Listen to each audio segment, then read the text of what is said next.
Kate Falcha, welcome to Irish Granny Helen. And I am delighted and thrilled to welcome my dear friend, Andrew D'Angela. Andrew, I'm so happy to see you. Thank you You too. for doing Thank you, Helen. this. Thank you. Well, You called me Andrew D'Angela. D'Angela, did no I say it? problem. No, I know your name. That's just, I know. I liked it. speech, D'Angela. speech impediment. There was this Arabic guy in the bed next to me. And he goes, D'Angelo, huh? And I said, yeah. And he goes, you're no angel. And I'm like, Oh, right. But then he stayed there for 2 days. And the whole time he called me, he goes, Angel, Angel. that's so funny. I was like, yes, sir. And he goes, what are you doing? I was like, I don't know, just trying to sleep. What are you doing? He goes, I don't know. Just wanted to see how you are. I was like, all right. You should have reminded him, that Lucifer was an angel too. Angel. He kept calling me Angel then after that. He goes, you are So no funny. angel. You're no angel. Yeah. What did you do to him? In the middle of the night, he also had just had brain surgery, different than mine. He just fucking sat up in his bed. He was 61, as it turns out, and was screaming, ow, ow, like just like that. It's like you and I were talking about, it was the witching hour. So it was like 4 a.m. Yeah. This guy I don't know, apparently, because I felt very familiar with him and him with me, was screaming, ow, and I didn't know what to do. So I just lay there. I was like, all right, if this guy's going to cross right now, then I can be there. I can do this. I can take him to the other side, whatever that means to him. He's Arabic, so probably a bunch of naked young ladies, right? I don't know. Yeah, but I don't know. I'm not really well versed in that. Me either. But my point is, I was just trying to help him, and then he kept yelling. So I just called the nurse who came in. I was like, what's up with this? I don't know. What's up with that? No, I was nice. I said, I mean, I hit the call button, but it's my man over here, right? Like, yeah. You got to understand, there's the language thing, and it's 4 a.m, and the night shift is even worse at English than the day shift. So it's like you have to use sign language. I was just like, is he okay? But I was to be honest, I would have been okay if he had crossed over in that moment in his bed alone. I was sitting next to him. So when you said something about what did you do to him or how did you get, I mean, who knows if he picked up on that on some level, No, I'm sure you're aware that when people have anything going on with their brain, it can change your behavior and your personality. I used to work on a neurological floor. Now, I didn't do any great thing, but I was there and I saw a lot of stuff. And we had a patient who got hit by a car. Young woman, 19 years old. She was a nursing student from the East Coast, and she came to our town. Santa Barbara's a resort town, with her extended family, and she and her grandmother got killed. They got hit by a car. Right. So she's in our hospital unit for months. She had, traumatic brain injury, and they weren't sure she was ever going to be okay. Mm-hmm. But over time, you just never know. 2 people can have an identical situation and one never is okay. And the other one gets better. It's really odd. It's hard to understand from just a medical point of view.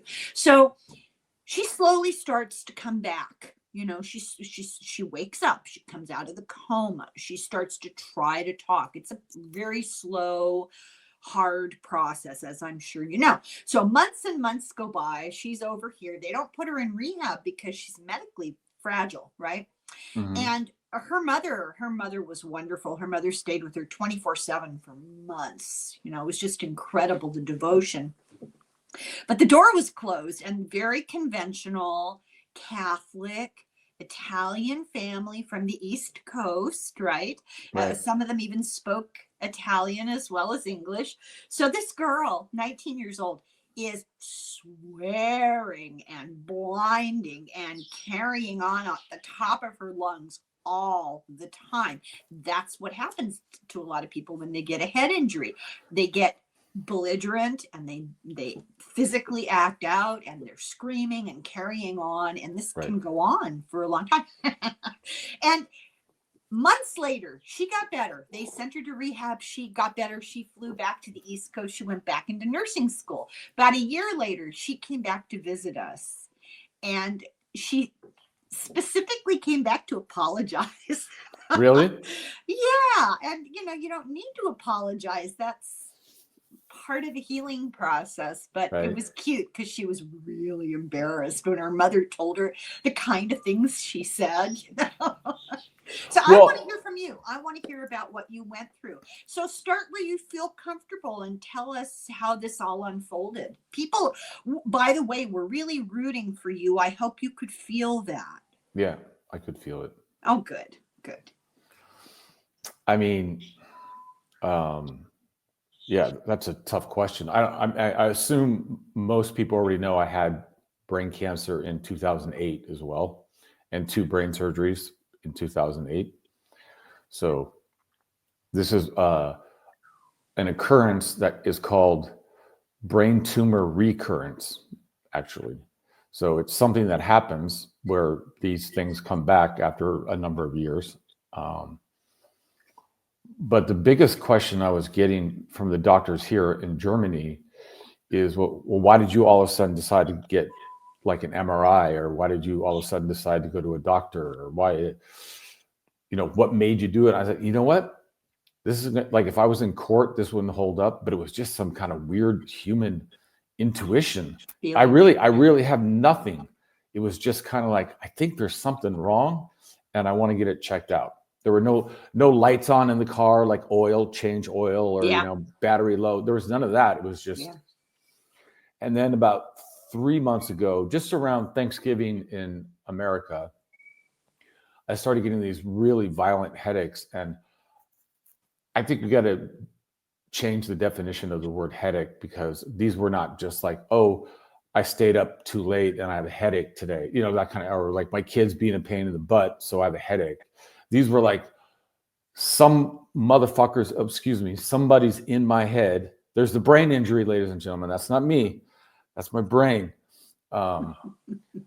Like somebody we'll call it Tourette's. Tourette. I do actually have a legal form of Tourette, a medical form of Tourette's. Oh, you do? Okay. I do. Well, yeah. Okay. You know what? If you don't mind, then I'll just put that disclaimer at the beginning of the description, and then nobody can say anything. All of these doctors in Germany started cussing with me like from day one. I was like, I like these doctors. That's a beautiful thing. This one doctor, he comes to me and he goes, yes, I know these motherfucking MRIs are stupid, but you must do it. And I was like, only because you said it that way, I'm cool. Throw me in the machine now. Let's get it done. Because I was like, okay, that I can get with. I was telling my husband earlier that I was going to be talking to you, and I was copying your German doctor impression with the accent and everything. He was in stitches. He thought it was, pardon the pun. He thought it was hilarious. So you have these. Oh, he was in stitches. Yeah, I know. Oh, pardon the pun. I'm just catching up to that funny moment there, ladies and gentlemen. Sorry. So you're having these horrible headaches. Yeah, and it was the kind of thing where you could take ibuprofen or something and they would go away. And then after a few weeks, it was like, yeah, these aren't really going away. Like, sure, the ibuprofen would do something, but it was like, yeah, these aren't going away. So I go in to what they call a house doctor here, which is just like a GP in the States, like your general practitioner, right? Yeah. And I go to him, and I said, I've been having these headaches, and here's my history, brain 2008, and blah blah blah. And he goes, and he's looking at my scans from, when I first moved here, so like 2 years ago. And I was like, I have these headaches, and I'm not really sure what to do. And he looks at me, he goes, of course you do. I was like, what do you mean? He goes, you have a huge mass in your brain. You're gonna have headaches. So anyway, it was a great meeting, great doctor. First time I had met him, new patient. And I had my coat on and I had my backpack on, and he follows me out of his office And he goes, you know what, Andrew? He goes, if you keep having those headaches, I'd go straight to neurosurgery. He goes, you can go see the neurologist that I recommended. You can go get an MRI. You can do all that. But if I was you, straight to neurosurgery and just get this done. Just get it out. Yeah. So basically, I went to get the MRI. This is also a new location, new doctors, new radiologist, right? And they do the MRI scan. And if anybody's ever done one of those, like when they do your brain, they have to lock your fucking brain in like this. They put a cage over your face. It's a horrible experience. But I go into the radiology room where my brain is on 3 big, computer screens. Oh my And God. the woman, she goes, my name is Dr. Pesch, which is peach in German, Dr. Pesch. And she goes, this is an emergency. I'm putting you in an ambulance to the hospital immediately. And she's pointing to her screen because my brain, it's got this, like, it looks like it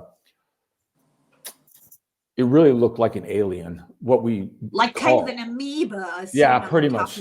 And it was pushing. Oh, you'll know. What is that thing in the middle of your brain? It's got 4. It's like right in the center of your brain. It's got 4 ventricles. Ventricles. Yeah. This amoeba was pushing everything over to my left brain. Oh my God. And I was like, to the hospital now? Emergency? And she's like, yeah. She goes, are you with anybody to help you make this decision? And I was like, no. So that was already just right before surgery. I mean, she was like, go to the hospital now. And I was like, how about tomorrow morning? And she goes, if you can get a friend to tell me you'll do that, then okay. So I got a friend on the phone, and she goes, yeah, what are they going to do at the hospital tonight anyway, right? Is it okay if he goes in the morning? So we got up at 6:30, 7 in the morning and went straight to the emergency room. Of course, it took 2.5, 3.5 hours to wait to get into the emergency room. Like, oh my God. It's happening. It's fucking everywhere. They're like, it's an emergency. Go to the emergency room. And then you're in a waiting room, like, like just waiting, right? Waiting and waiting. Listen, Andrew, without saying where I am. Yeah. Recently, the emergency room wait here, 12 hours. Wow. That's what it is in New York. So I guess we're in good company. So I interrupted you. Go on. Tell me. I don't know, where were we? What was I talking about? So you were waiting in the emergency room. We're still waiting. So that was the day that we got up to the floor, which is like the neurosurgical floor. Right. And we're walking, and me and a friend of mine, who took me there because he speaks German and all that stuff. We're walking down the hallway, and this young doctor lady comes up to us and says, are you Herr D'Angelo, Mr. D'Angelo? Yeah, I'm probably making your surgery. We have an opening for 2:28 this afternoon. If you'd like to do it, we can get you into surgery. And as far as I can remember, it was like 11:30. So that was like in 3 hours. They're like, you can get right in and have your, have it taken care of. I was like, wait, what? But I will, for those who believe in this kind of thing, I will tell you, at a certain point, I was asking the universe or whoever, the source, God, whoever you want to say, like, look, I'm willing to get this done, but can we make it fast? Because this has been dragging out for like 2 effing years. See, yeah. I just fixed my Tourette's right there. And I was like, can we just get it done? I mean, okay, I'll have brain surgery for the 3rd time and I'll go through all this shit. All right. But can we just go fast? Well, anticipation is really such a painful part of the whole thing. The not knowing, the waiting and waiting. It's horrible. Yeah. I mean, the best part of this is, I'll be fooled. Nobody believes me when I say I just had brain surgery last week. They're like, no way, right? Like, even one doctor kept having to look at the date. When did you have brain surgery? I was like, yeah, like a week and a half ago. And he's like, yeah, you seem as normal as you ever do. Right. Well, you seem well. Okay. I mean, I'm very tired. This is as late as I've stayed up since having the surgery. Actually, I haven't stayed up at 9 o'clock probably at all. And I haven't shaved. I haven't showered. I'm sorry, everybody. That's okay. We're upwind. We're fine. Oh, I don't worry about I it. don't think I stink. Well, we don't know. It doesn't matter. It's fine. And you look fabulous. You look fantastic. And you know how so okay, let me ask you a couple of questions. So there's that nerve-wracking you're going into the surgery, and I know that you had to have stress about it. You say you didn't, but you must have felt stressful, the anticipation, and you go in it, the relief, just get it over with. They knock you out cold. Did you have any awareness between going under and coming out? I remember a friend of mine named the Irish Granny Helen said, make sure you take advantage of the anesthesia. Like there's going to be some interesting things happening in that process. Do you remember saying that to me, or did you even say it? Yeah. So the anesthesiologist I got to meet with before the surgery, she's amazing. I mean, I think we sat there for like an hour and a half just chatting and laughing. She's great. I remember she goes, Andrew, and now I don't remember her name, of course, but Andrew is blah, blah, blah, the anesthesiologist. I need you to breathe. Take a deep breath. And so I took this, I was like, I'm going to take a super saxophone breath. So I took this really deep breath, like I was going to play my horn. And then I used my diaphragm to breathe out, which most people don't use a diaphragm unless they're an opera singer or a musician or something. But she's like, wow, that was a really good breath, Andrew. I was like, cool. And then I started seeing like panels flying by with numbers on them. And I started to understand that what most people perceive as physical, like in other words, if you're going to die, people talk about heaven, like just a normal person, or what else? Some people think they're going to hell. Some people think they're going to be with family. Some people, so on and so forth. And what I was seeing was that as these panels were flying by, and there were all different colors, blue, violet, green, red, yellow, all the colors, I realized I could change the order of them. So it wasn't a random thing. It was like, whoever we is, was showing me. And anyway, I'm starting to really go under now. But then they pick my head up and they stick it in something so it doesn't move, because this was all machine done. And so I remember them picking my head up, saying something in German, like "Machsun," or whatever it was, and put my head in this thing. And I was like, oh, shouldn't I be gone? Anyway, so I went back to the panels, and I was understanding that I think people's impression of like wanting the manifestation or the vacation to be as they visualize it in like picture, like a pictogram kind of, or like a painting or a cartoon or whatever, a movie. It's more about going back and doing the, what do you call it? Like the coding, like our ability to talk across the world is all due to lines and numbers, basically zeros and ones and a bunch of code. So we get to do this. And I think a lot of times people only think about this part of it, like how am I going to look on camera, and blah, blah, blah, lighting, blah, blah, microphone, so on and so forth. But there's so much technology involved in just this being able to exist the way it does. Yeah. And you're recording it, so there's a lot of tech there. Yeah. So I understood that when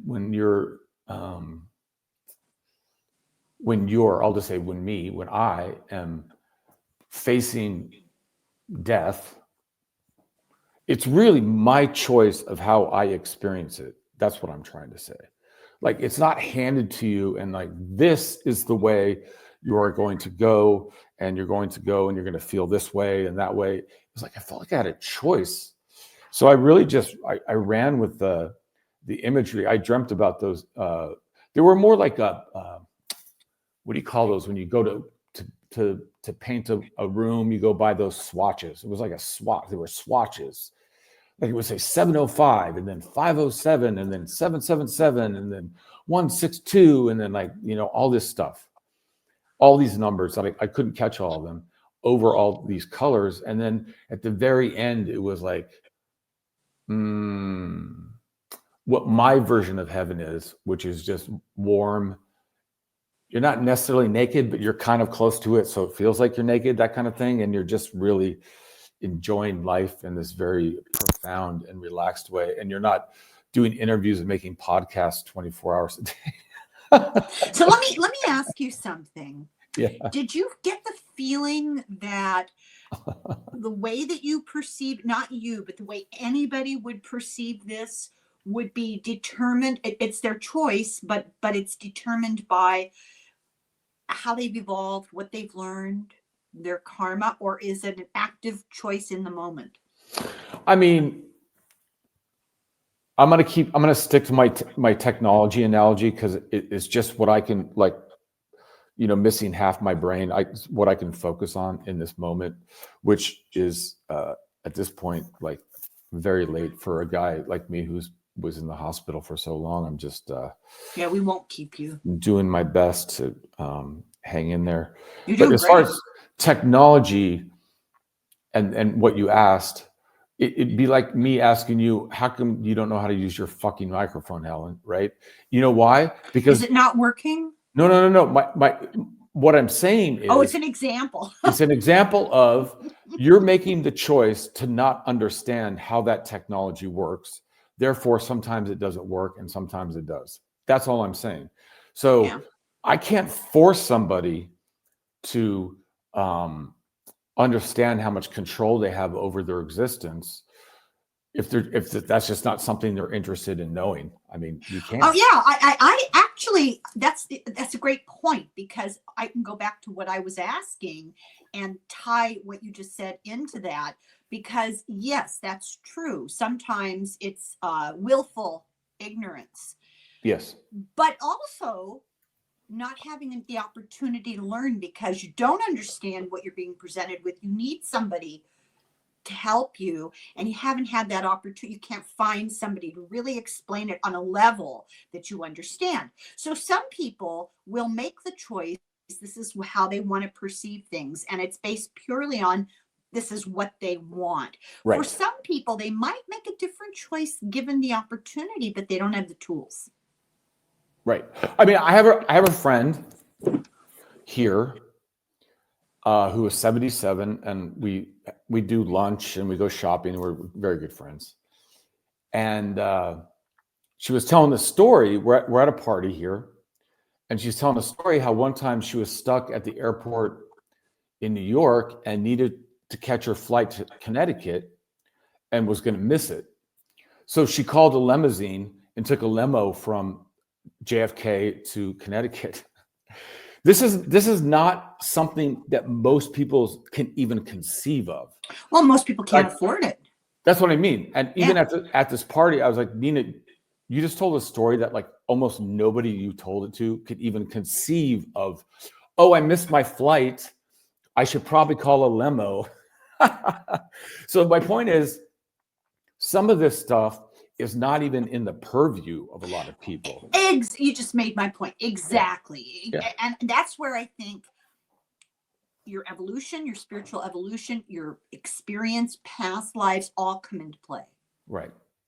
So you're ready, by virtue of wherever you happen to be, you're ready to comprehend this idea of coding and our reality being actually a manifestation of something else, that it's just what we're presented with.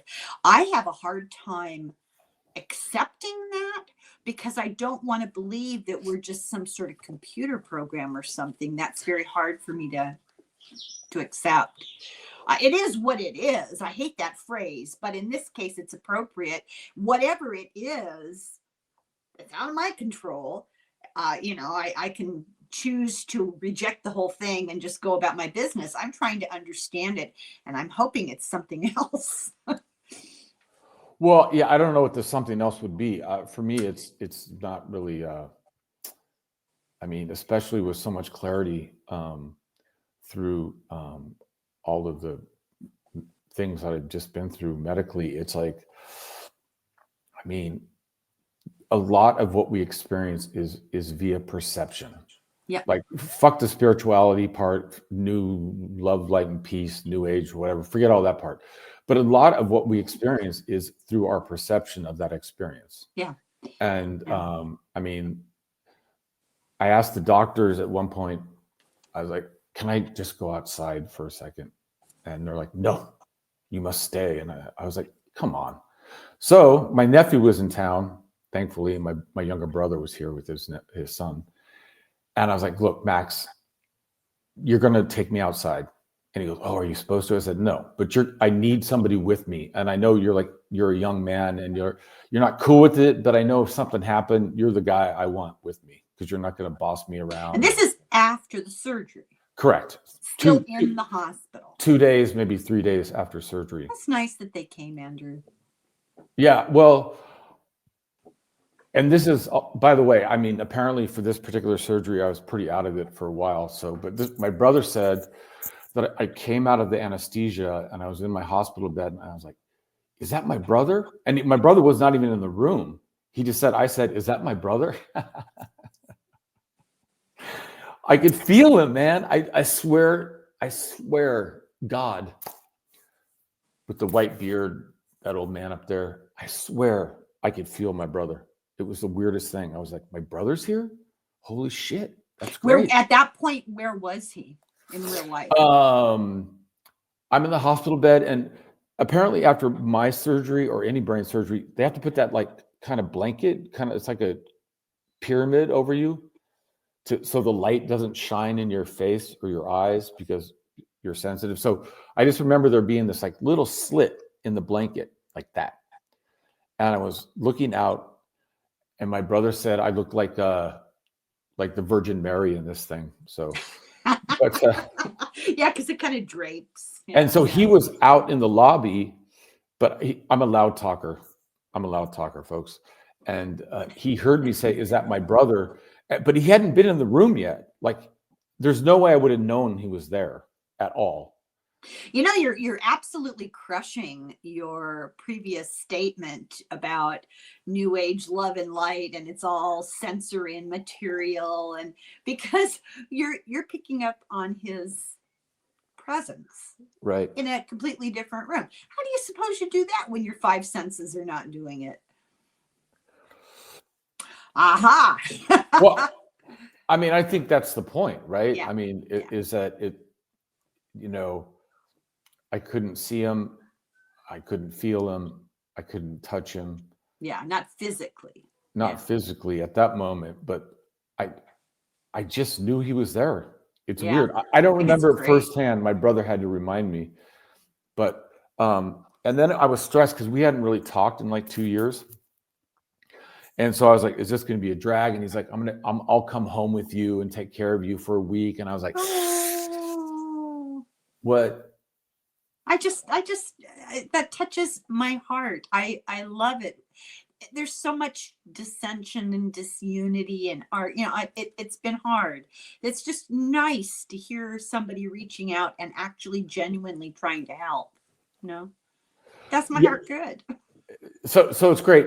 It is nice. I mean, I mean, to be honest with you, I like being alone, and I wasn't sure I'd want my brother to be here, like, you know, babysitting me. But the reality is, all of my friends came over, and they're just sitting on my couch. I'm pointing here because my couch is kind of behind me, and they're looking at me, and I'm like, "What?" And they're like, "We don't know what to do because we thought you'd be like in bed, like, you know."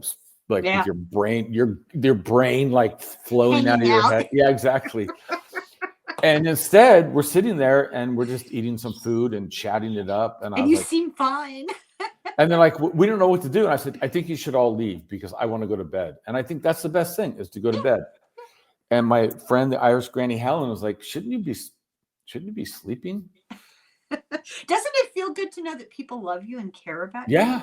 It's wonderful. So I want to make one comment and then I want to go farther into this little story here. Okay, everybody in the audience, Helen, I'm one of Helen's biggest fans. I have to take a medical break. I need to go use the restroom. I will be back in a second. Okay. Yeah, get out of here. Okay. Hurry back. Oh my God, I cannot believe how well he looks. It's really miraculous how the human body can respond to trauma and then repair itself. It's wonderful. And he has just been through so much, 3 brain surgeries. Good Lord. I think he's leaving. I don't know where he's going. So just to fill everybody in, and I know that I asked him, he's fine talking about it. Andrew is a musician. He lived in New York City and started having seizures. This is like 2000, in mid 2000s, and they discovered they had this brain tumor, and they did surgery on him, and they did surgery on him again, and he had really good care, and it seemed like all was well. But then, as he mentioned, it returned, and he actually moved from New York to Berlin. He was having rental issues. The place he'd lived in a very long time kind of got sold out from under him. Money was difficult, and all the medical stuff. So he had a friend in Berlin who offered, I have a room. You can come stay with me as long as you need to. And that's pretty generous offer. So he packed up and very quickly moved to Berlin. And in case anyone doesn't know it, we did a GoFundMe, and people were very generous and really helped him because he's a musician, So off he went to Berlin, and he's been, I can't believe it, he's been there, he said 2 years. That just blows my mind. We're going to have to ask him how much German he's learned, because I don't think he has. Because everybody there speaks English. So I'm anxious to find out about that. Now, we've spoken before about the situation in Germany with the ADF, the AFD. I'm so bad. The rising neo-Nazism in Germany. But he hasn't. We were just talking before we started to record, and he has not been following anything. Obviously, he's got, other things on his mind.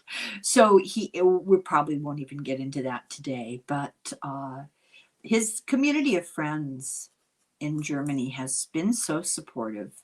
A really good group.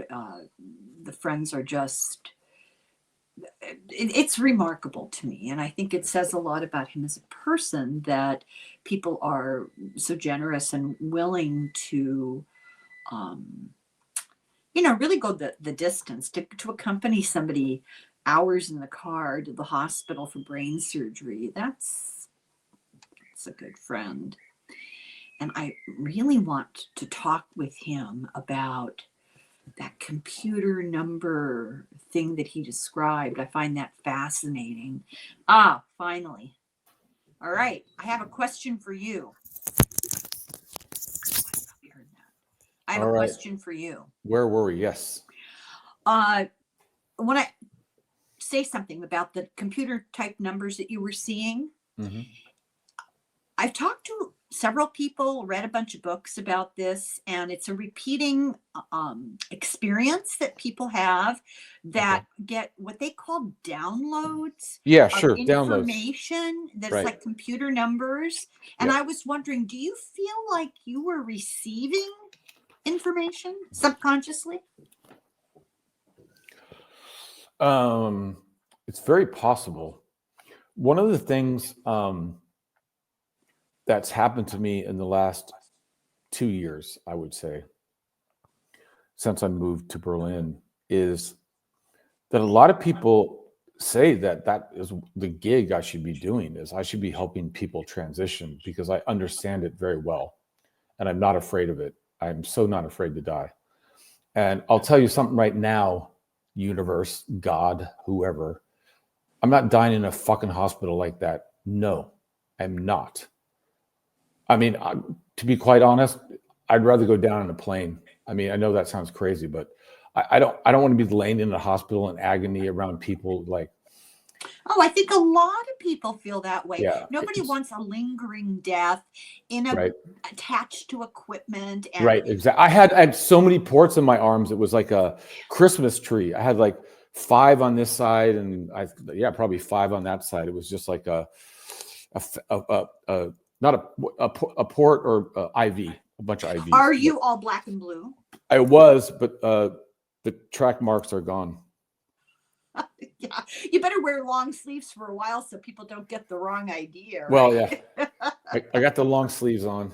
Yeah, yeah. But they're gone at this point, so that's good. While you were gone there for a second, I was just remarking on, I can't believe it's been 2 years. That blows my mind. I Right. was talking about how wonderful. I'm really struck by your friends, by your community of friends there. They Thank have you. been remarkable, haven't they? Yeah, they've been good. Yeah. Yeah. That's a testimony to you, you know, it's a testament to you.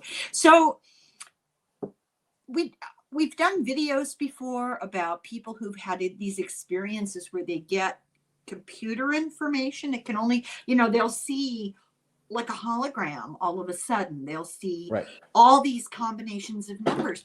And I just wonder, since your surgery, has there been a change in your perception or your comprehension of things, your feelings about things? It's a vague question. I'm sorry. Yeah, it's vague, but it's also very specific, and it's also very difficult to question. I mean, according to my younger brother and a couple of people who were at the hospital, you know, coming right out of surgery, I was kind of, I think this was probably before you hit record. I was kind of like that woman that you were talking about who had brain trauma from the car accident. In other No, we words, talked about it. Yeah, yeah. yeah. So my brother said I was belligerent. I was like bossing everybody around and cussing at them and like giving them tasks to do and like take care of my situation. He goes, dude, you were cracking us up, but also you were totally out of it. And you're like, go over there and get my bag. Go over there and get my phone. Right. So I don't remember any of that, but I can see myself being that way. So it's like, Wow. I don't know if I can have a perception of my own perception at this point. To answer it even more vaguely, I have no idea. I mean, you would have to hang out with me for some time, and you can tell me.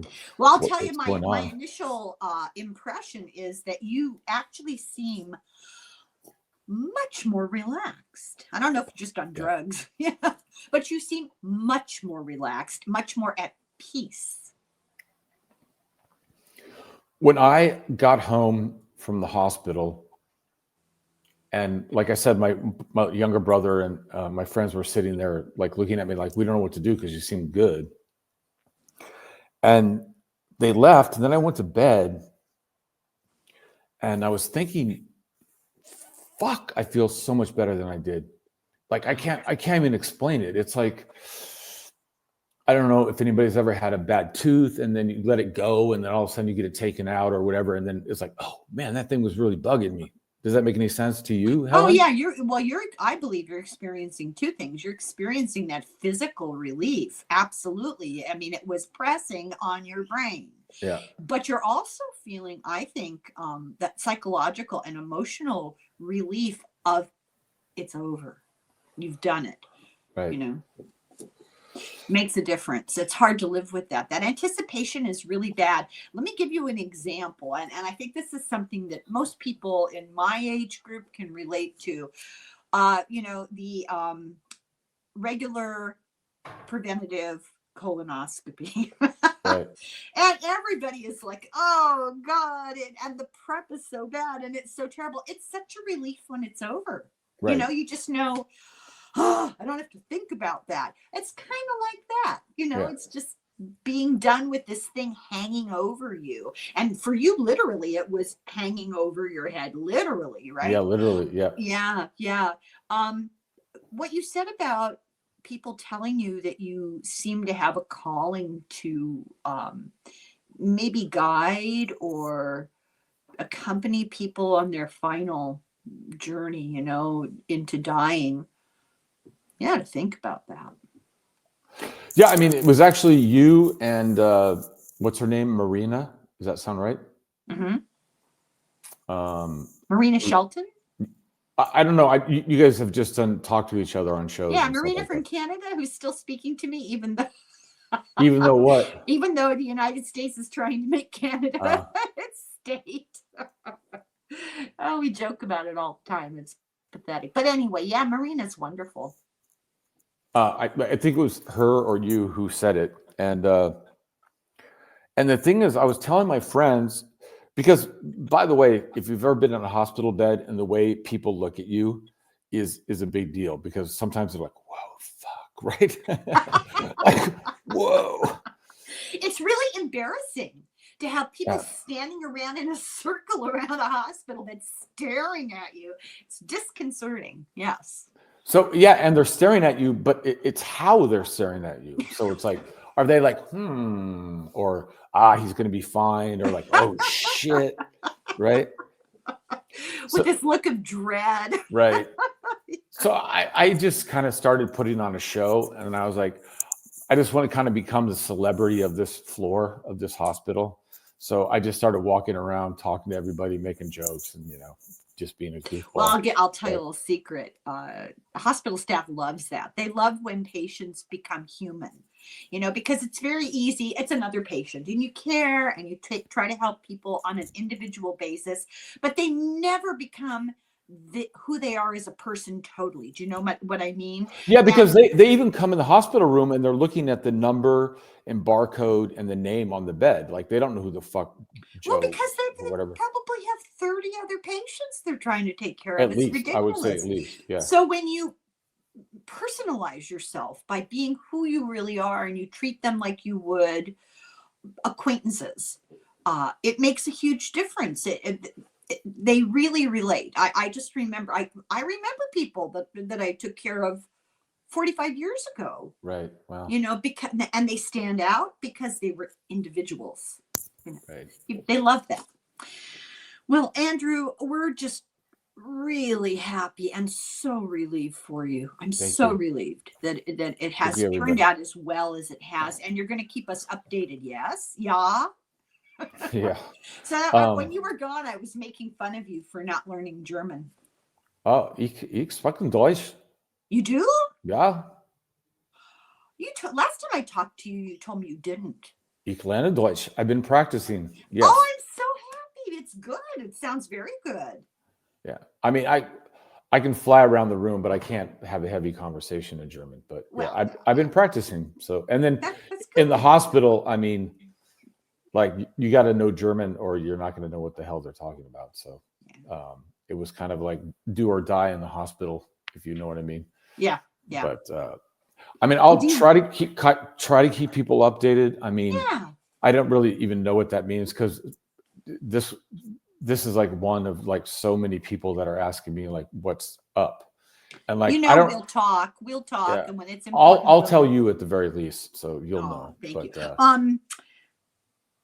What was I going to ask you? Oh, I was going to ask you if there was something. I don't want to keep you and make you tired, but was there one thing more you'd like to say, but you have to say it in German? Well, you've already kept me, and I'm already tired. So that part is done. Let's just be clear, people. Everybody's like, "Oh, I don't want to bother you. I don't want to keep you up." And I'm like, "Then fucking leave." But anyway, sorry. All right. What? No. That's the Tourette's, man. That's the brain. I'm writing it off. So just say one little thing in German. I've already spoke German. Oh, all right. I'm just very excited about you learning and being conversant. I think it's wonderful. It's a great opportunity. So it's wonderful. Yeah. Andrew, thank you. Go to bed. Go to bed and go to sleep, and take good care of yourself. And we will talk to you again soon. Okay. Okay. Ich liebst Irish Granny Helen. I just said I love your show. So. Danke. Bitte. Thank you, Andrew. Vielen Dank. All right. Take care of yourself. Bye-bye. Bye. See you guys.